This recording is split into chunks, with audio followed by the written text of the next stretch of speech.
Dinner had been pleasant enough until Tristan dropped his bombshell. One minute we were chatting amiably about weekend plans, and the next, my husband Eli's estranged brother was demanding we vacate our home to accommodate him and his unruly teenagers. "You can't be serious," I said, unable to mask my disbelief. Tristan leaned back, unfazed by my objection. "Deadly serious. With my divorce finalized, I'm flat broke and living in a dump. This house has plenty of space." "This is our home, not some rental property," Eli interjected, his brow furrowed. "And I'm your flesh and blood, little brother." Tristan shrugged, popping another bite of chicken into his mouth. "Family should come first, right?" Anger surged within me at his audacity, barging into our lives after years of silence, only to make outrageous demands. Before I could retort, Eli's father Marco spoke up. "He does have a point, son. We've always prided ourselves on being a family that looks out for one another." I turned to Marco, incredulous. "Surely you can't expect us to uproot our lives on a whim." "No one's asking you to move out," Marco's wife Linda chimed in, her hand resting on my arm in a place-hating gesture. "Just clear out a few rooms temporarily while Tristan gets back on his feet." The implication hung in the air. My home, the sanctuary Eli and I had built together, no longer felt like my own. I opened my mouth to protest, but Eli beat me to it. "This is an enormous imposition," he said, his voice strained. "We'd be sharing our personal space, subjecting our lives to chaos. I'm not sure that's reasonable." "Don't I know what chaos is?" Tristan smirked. "Raising 2 kids alone after Jenna took off? Trust me, you'll barely notice we're here." My fists clenched beneath the table. I'd already noticed his arrogance, his assumption that we owed him something. Entitlement oozed from his every word and indifferent shrug, casting our 7 years of hard-earned achievements into the shadows. "Renee?" Eli's voice snapped me from my fuming thoughts. "What do you think?" All eyes turned to me, expectant. In that moment I understood this went deeper than a brother's appeal. It was a test, one that would define boundaries, assert wills, and challenge loyalties. My mouth set in a grim line. I chose my next words carefully. "If this arrangement goes ahead, it can only be temporary. We're already considering expanding our family, and we'll need the space soon enough." It wasn't what I wanted to say, but it bought me time to refuse this ludicrous demand more emphatically. Because one thing was certain, I would not allow Tristan's self-inflicted misery to derail the life Eli and I had built. Not without a fight. Over the following days, Tristan's audacious request burrowed under my skin like an insidious splinter. Despite my objections, our resolve crumbled in the face of Marco and Linda's insufferable insistence. "He's family," Linda said, more statement than plea. "We raised you boys to look out for each other." I bit back a scathing retort, Tristan's smug smirk taunting me from across the room as he sprawled on our couch. His casual occupation of our space presaged the invasion to come. "Mother, that works both ways," Eli said, his diplomatic tone failing to mask his frustration. "Tristan has been absent from our lives for years. Now he waltzes back demanding concessions? It's not reasonable." "We're not asking for concessions," Marco growled. "Just for you to open your home to your own brother while he gets back on his feet. It's the decent thing to do." My hands bunched into fists. The decent thing? After the way Tristan had swindled and manipulated, drinking away any goodwill our family once held for him? "He hasn't earned that kindness," I said, jaw clenched. "Not after how he treated you, when he needed help before." Marco's eyes flashed with warning. "Don't lecture me about my own son, girl." "That's enough." Eli stepped between us, his eyes pleading for me to back down. I set my jaw, seething as Marco and Linda turned their disapproving glares upon me. In that moment, it became clear they had already chosen sides. Blood over logic, history be damned. And Tristan, that smirking leech, had orchestrated it all. "Fine," I spat, stalking from the room. "If you want to let him take over our lives, be my guest. But don't expect me to play happy family with that conniving son of a—" The door slamming behind me truncated my toxic parting words. I could still hear Marco's gravelly tirade echoing after me, doubtless vilifying me to Eli, tearing down the foundations of the life we'd built. All because of Tristan's bottomless sense of entitlement. 3 days later, I stomped upstairs to find a trail of muddy footprints leading into our bedroom. Twin boys wrestled on the bed I'd spent hours remaking that morning, shrieking and pummeling each other with abandon. Get off my bed, I snapped, my already frayed temper shredding. And stay out of this room. Our room now, too, the lankier one shot back without missing a beat. Before I could retort, pounding footsteps announced Tristan's arrival in the hallway behind me. Everything okay, guys? His deferential tone dripped with patronizing condescension. The boys sprang off the bed, firing off rapid-fire justifications I couldn't make sense of. Tristan held up a calming hand, waving their excuses away. Easy now, you're just making yourselves at home, like we agreed. His gaze met mine, a subtle challenge burning in those cold blue irises. I opened my mouth to object, but he barreled on, draping his arm across my shoulders in a mockery of camaraderie. But we should respect Renee's space too, fellas. There's no need for conflict if we all just... He trailed off, eyebrows raised in sardonic expectation. I ground my teeth, flushing with humiliation. Squirming from his grasp, I turned on my heel and stormed off once more, his soft chuckle echoing like sharpened steel down the hallway. The first blow had been struck, and it cut deeper than I could have imagined. In the following weeks, Tristan and his hellspawn twins treated our home like a circus tent. Doors slamming, raucous shouting, even drug paraphernalia left carelessly in plain sight. Nothing was off limits in their brazen disrespect. "Those are roaches, Mom," one of the little monsters shouted one evening, waving a baggie of dried leaves in my face. "Kill it!"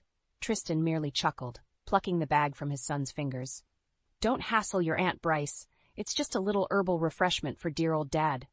My teeth ground together until my jaw ached. Aunt, as if I'd ever grant them that familiarity. "Get that out of my house," I hissed, snatching the contraband away, "and get them under control." Tristan smirked, that ever-present curl of his lips that made me want to slap it off his face. "Tell you what, you take care of disciplining my kids, and I'll start listening to you. Deal?" I recoiled, disgust churning in my gut. Of course. Push me to my limits, then dangle respect as a reward for bending to his way. Rotten to the core. The worst was when they barged into our bedroom at all hours, boundaries be damned. Once, shrill giggling preceded the pitter-patter of tiny feet as the brats came barreling in unannounced. "Ew, they're naked!" one of them shrieked, killing the mood faster than a bucket of ice water. I yelped and pulled the sheets up as Eli jackknifed beside me, shielding us both in shocked embarrassment. Not that it mattered. They were already streaking for the door, mirthful laughter echoing down the hall. Eli looked at me, his face scarlet. I'm so sorry, babe. I'll talk to Tristan about... Don't bother." I flung the covers aside and rose, my rage hot and pulsing. I've had it with his disrespect, his entitled attitude, and your parents are no help at all. "Come on, Renee." Eli ran a hand through his mussed hair, defensive exasperation creeping into his voice. "They're just being typical boys exploring new surroundings. We can't expect them to follow basic rules of decency." I cut him off, snatching up my discarded clothes and jerking them on forcefully. "They're in our home, Eli. Not a vacation rental to trash and disrespect." He winced at my tone, and I instantly regretted my harshness. This wasn't his fault. If anything, he was suffering this invasion alongside me. Gathering my resolve, I planted my hands on my hips and fixed him with my most serious glare. "Either you rein them in, or I take matters into my own hands, because I'm done walking on eggshells in what's supposed to be my sanctuary." Eli held my gaze for a long moment before nodding slowly, but his reluctant agreement didn't fill me with confidence. If he couldn't stand up to his smirking leech of a brother, our home would remain a circus until I put my foot down myself, and Tristan would be getting a rude awakening along with his ill-mannered sons. Because some lines were not meant to be crossed. Not in my house. Not on my watch. That arrogant snake had started something he wouldn't be able to slither his way out of. It was a sunny Saturday morning when everything unraveled. I was scrubbing at a suspicious stain on the living room carpet when Eli stormed in, his face thunderous. "You're not going to believe this," he seethed, thrusting a crumpled envelope at me. I took it hesitantly, eyeing the bank logo as an ominous feeling twisted in my gut. "What is it?" "Statements," he spat. "Tristan's bank records that he'd been hiding. The snake has over 80 grand in savings." My jaw dropped as I scanned the printed pages, the tidy figures belying Tristan's claims of destitution. "But he said he was broke. That's why we had to." "I know. Eli cut me off, raking his hands through his hair agitatedly. He's been lying this whole time about needing our help. White-hot fury lanced through me, burning away any last vestiges of doubt. So his hard-luck story had all been a calculated ruse to worm his way under our roof. I should have trusted my instincts from the start. The front door banged open, and Tristan himself swaggered in, closely followed by Marco and Linda. His lips curled in that ever-present smirk as his gaze fell on the incriminating documents in my hands. Well, looks like somebody's been snooping where they shouldn't. Eli rounded on him, jabbing an accusing finger into his chest. You lied to us. About all of it. The divorce, the money troubles, everything was a manipulation to get into our home. Tristan sicked, completely unfazed as he casually swatted Eli's hand away. Now, Eli, is that any way to talk to your big brother? The one who sacrificed so you could go to college, have a real future? My eyebrows shot up in disbelief. Was he seriously trying to play that card? Before I could interject, Linda stepped forward, her expression pained. Boys, please. Your father and I never wanted to see you two at odds like this. Her eyes flicked to me for just an instant. We only hoped that by having Tristan close, we might heal old wounds, as a family. I opened my mouth, outrage simmering up from my core, but Marco cut me off with an upraised hand. You'll never understand, Renee. The ways an older brother has to step up, fill in for an absent father. He shook his head sadly. We always expected Eli to appreciate the sacrifices Tristan made for his future. My head spun, revulsion curdling my gut as the implication became clear. They'd enabled this farce from the start, convinced by delusional guilt that Eli owed his conniving brother a debt to be repaid at any cost, including our home, our marriage, our entire lives. Tristan watched the realization dawning on my face, and his smirk widened fractionally. I had never hated anyone so viscerally in my life. You smug son of a bitch, I growled, fists clenched at my sides. You think this is a victory? That we'll just go along with your deranged power play because of some imagined slight from decades ago? Something dark flickered behind Tristan's eyes at my tone, but I didn't back down. Gathering the shreds of my composure, I turned my glare on Marco and Linda. If you want to enable this lunacy and let him waltz back into our lives just to torment us, be my guests. My voice dripped venom, but I'll be damned if I stand meekly by while he tries to take everything Eli and I have built for ourselves. With that, I pivoted on my heel and stormed away, ignoring Tristan's mocking laughter, echoing in the strained silence. Because this was war now, and I would fight with every weapon at my disposal to protect the life Tristan was so hell-bent on dismantling. Whatever it took, no matter how low I had to stoop, I would make that snake pay for slithering into my sanctuary. They wanted family drama? I would give them a tragedy that would haunt their bloodline for generations. For days after the blow-up, Tristan played the benevolent martyr, tutting over our little disagreement and insisting his only aim was to heal old family rifts. I saw right through his manipulative charade, but Eli seemed to be wavering. Maybe we reacted too harshly, he mused one night as we lay rigid in bed, the air thick with tension. His intentions might have been misguided, but don't you dare try to justify his deception, I hissed, anger renewing in my gut. After everything he's put us through? Eli flinched at my vehemence, but I pressed on before I lost my nerve. He lied and schemed his way under our roof to leech off us like some overgrown parasite, and your parents were in on it the whole time, ready to sacrifice our marriage for their deluded vision of family. I spat the word like venom. I won't make excuses for them, Eli said quietly, but they're still our family. We can't just cut them out completely, no matter how badly they've betrayed us. Disgust churned through me, body and soul. After everything, was he really considering folding? Letting that toxic trio grind us under their heel in some twisted bid for dominance? Before I could retort, a muffled thud echoed from downstairs. We both froze, straining to listen over the pounding of blood in my ears. There it was again, a dull thump, followed by drunken laughter. I was already halfway out of bed, fumbling for my robe, when Eli caught my wrist. "Stay up here," he said, resigned dread etching his features. "I'll go see what nonsense Tristan's gotten up to now." I yanked free, jaw set in a hard line. "Oh no, you don't go down there alone and let him spin more lies. We present a united front, or neither of us is going anywhere." Eli looked for a moment like he might argue further, but seeming to think better of it, nodded tightly. Together we crept downstairs, the flickering glow from the TV leading us to the den. What I saw there drained the blood from my face. "You've got to be kidding me," Eli breathed, trailing off in disbelief. Tristan lounged amid a shattered coffee table, empty bottles and an overturned bong scattered around him in a scene of drunken depravity. His bloodshot eyes slid over to us, unfocused, and he let out a grunting chuckle. "Well, if it isn't the happy couple, come to tuck me in for the night." Shards of glass crunched under his boots as he hauled himself up from the wreckage. "Or maybe you're just here to redecorate?"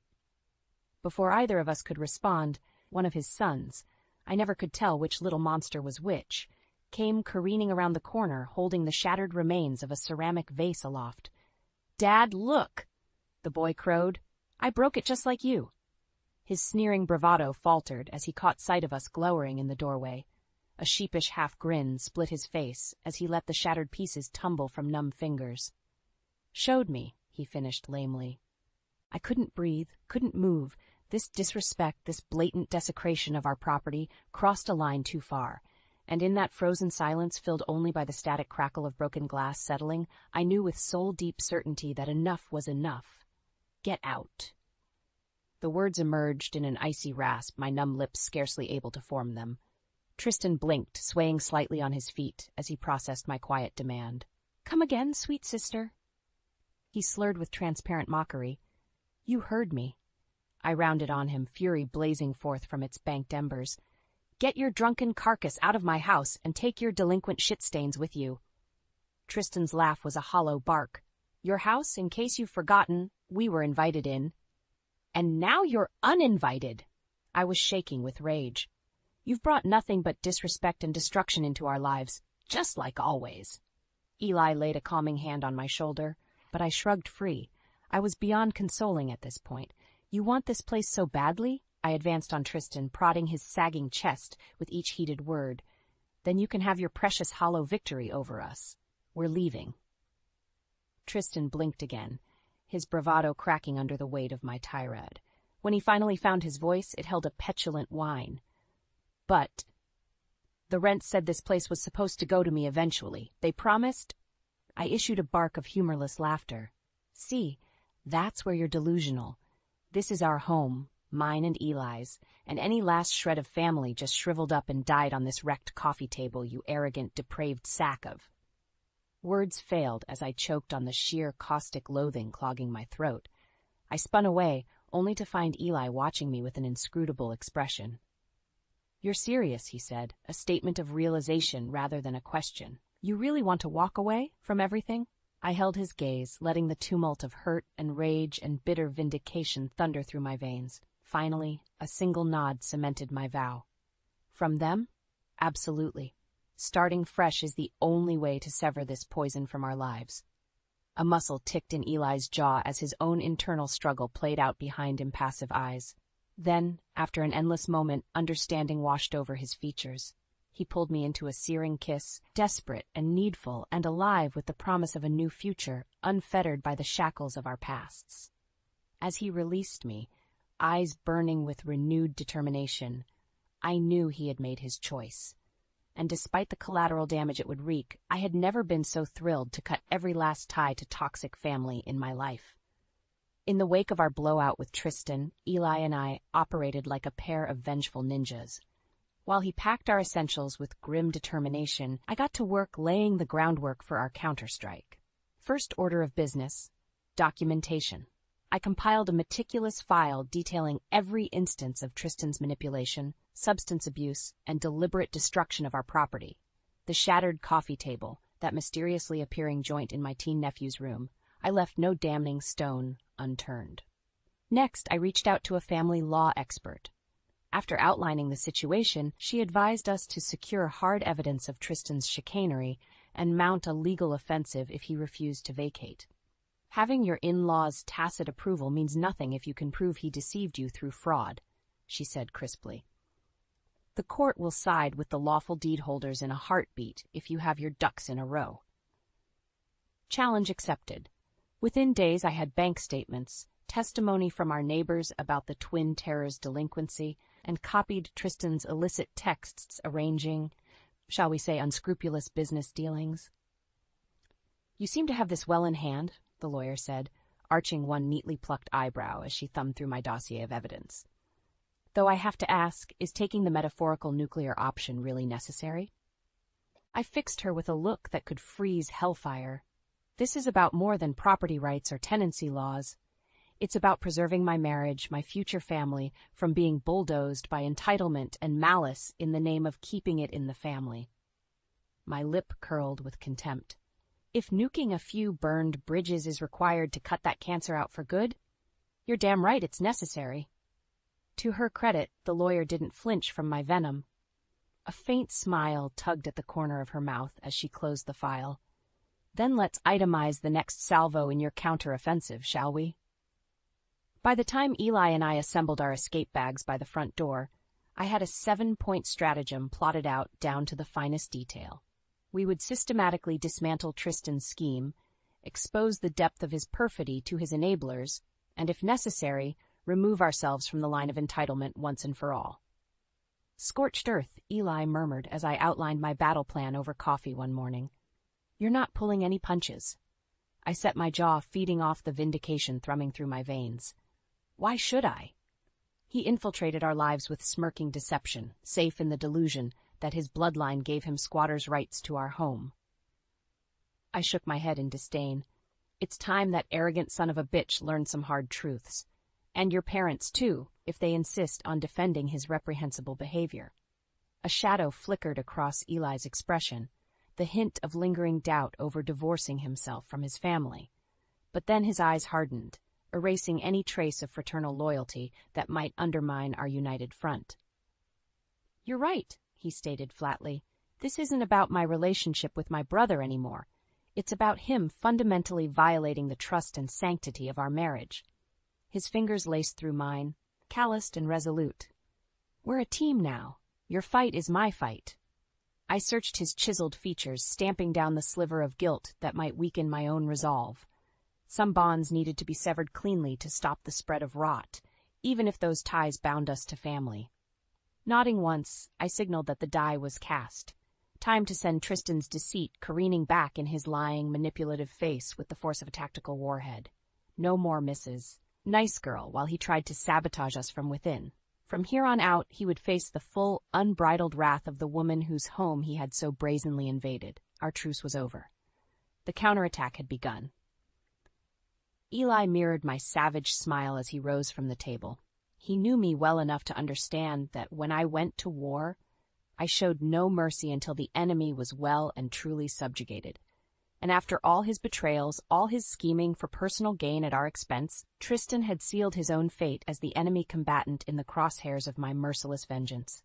I might have been the younger sibling, but I was also the wounded lioness, and I would unleash the full force of my fury until Tristan and his well of entitlement were nothing but hollow, smoking craters in our rearview mirror.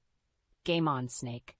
This time, I planned to strike first, and strike hard. With the precision of a military strike, Eli and I executed our stratagem. First, we requested a family mediation under the pretense of negotiating a truce with Tristan and his supporters. Little did those smug bastards realize it would be their Waterloo. The morning of our arranged meeting, I went over my evidence one last time, fingers tracing the damning paper trail. Fraudulent financial disclosures, photos of the property damage, transcripts of Tristan's incriminating conversations. It was all there in neat folders, a holstered weapon awaiting my signal to open fire. "You about ready, love?" Eli's voice was tight but resolved as he stuck his head into the dining room. I nodded once, squaring my shoulders as I gathered up the meticulously compiled dossiers. "It's go time. Stay frosty, but let me run point unless the situation demands otherwise." A muscle twitched in Eli's jaw, and I detected the lingering internal tug-of-war between his ingrained family loyalty and outrage over Tristan's deceptions. With a reassuring brush against his arm, I dispelled his doubts. Today was about severing ties through actions they couldn't ignore, not more fruitless debates over ethics and obligations. From the moment our convoy arrived at Marco and Linda's place, I could sense Tristan's arrogant dismissal beneath his aloof smirks. As though he'd already written this off as another dramatic confrontation, inevitably ending in our surrender. I allowed myself a grim smile. The righteous always grew complacent in their certainty, which made their utter defeat all the more delicious. "Well, aren't we a merry little gathering?" Tristan drawled, slouched in the armchair with a tumbler of something amber sloshing over the rim. "So wonderful you two decided to rejoin the family after your little rebellion." Eli tensed beside me, his jaw clenched, but I squeezed his hand in a silent warning. "Don't take the bait." "Not yet." "Indeed," I said, keeping my tone mild and even. "We've had time to reflect and think things through more rationally, which is why we propose this meeting, to get everything out on the table, clear the air once and for all."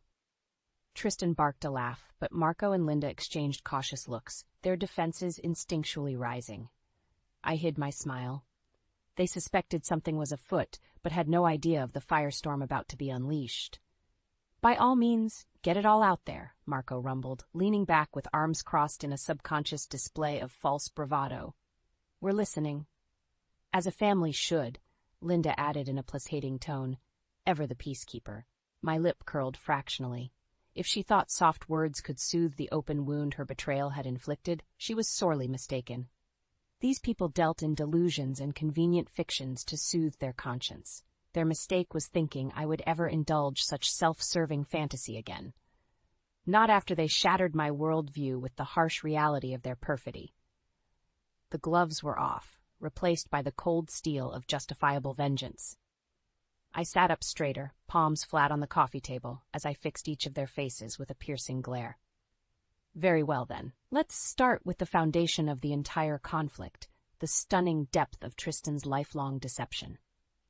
Before anyone could interject, I slid the topmost folder across the table with a sharp rapping of lacquered nails, its contents fanning open to reveal Tristan's financial statements in stark black and white.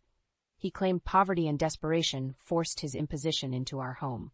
My tone dripped with icy contempt. But as you can clearly see, he's been sitting on over $100,000 in liquid assets. His self-inflicted crisis was a calculated lie to prey on your delusional sense of familial obligation.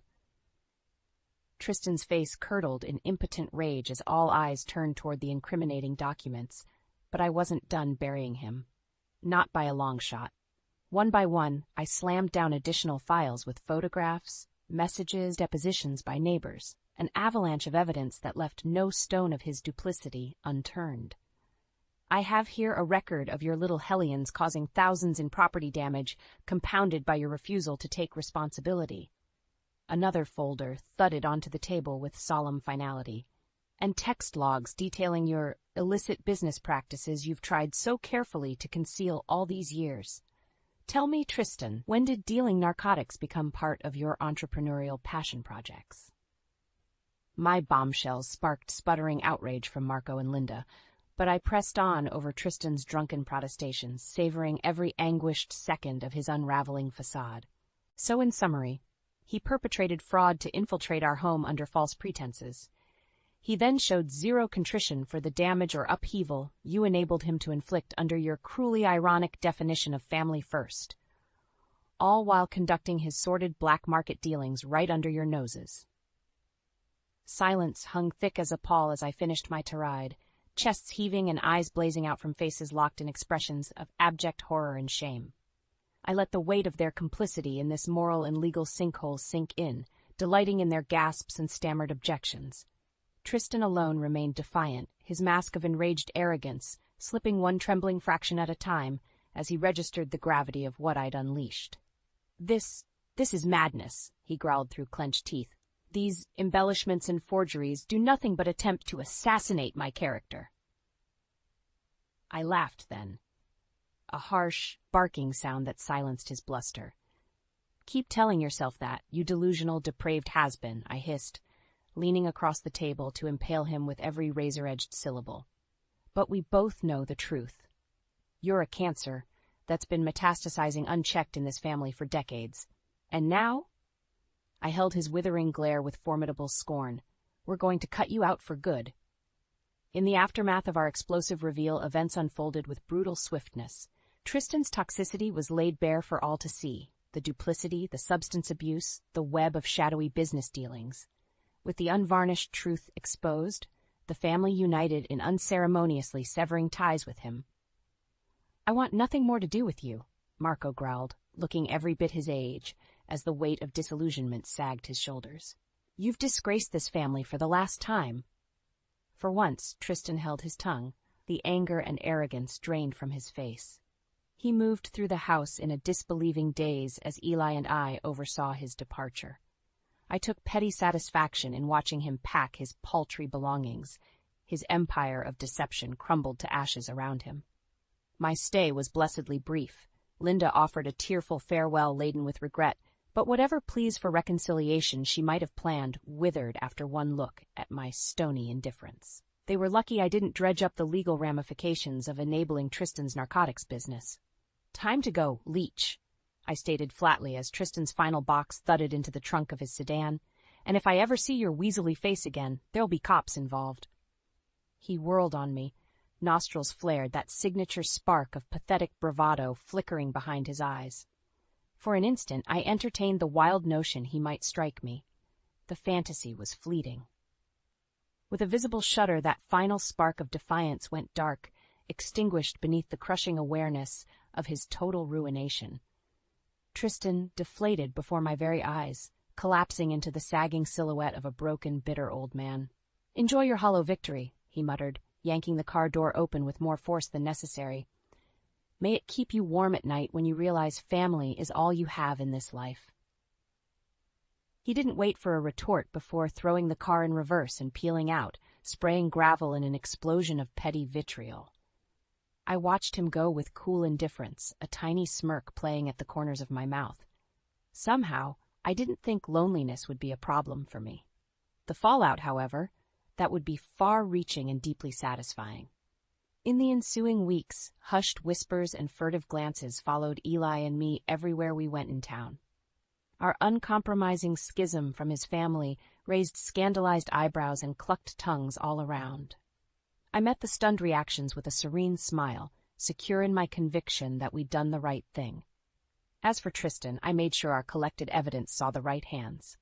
His lurid secrets metastasized into overlapping legal quagmires, culminating in asset seizures, restraining orders, and ultimately a lengthy prison sentence.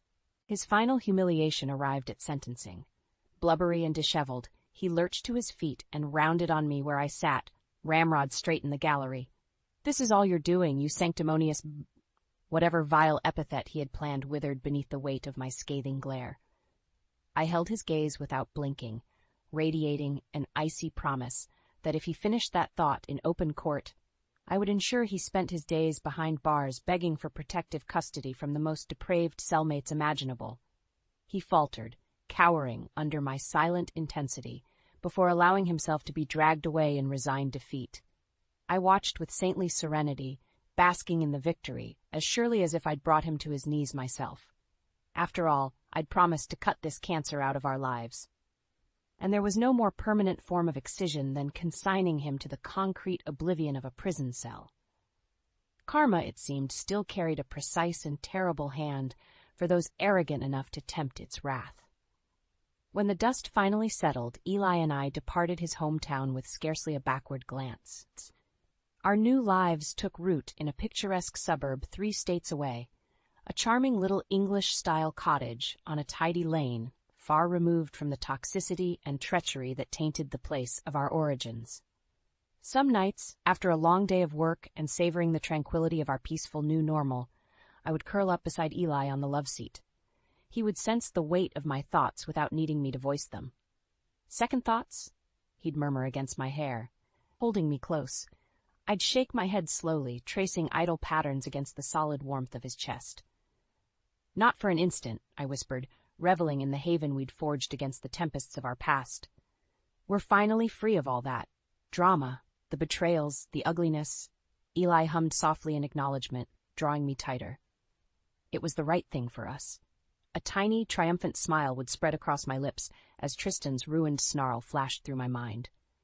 A stark reminder of the depravity we'd endured, and the justice I'd excise to regain control of our destinies. Precisely, I breathed, allowing the rhythmic thump of Eli's heartbeat to lull me into sublime tranquility.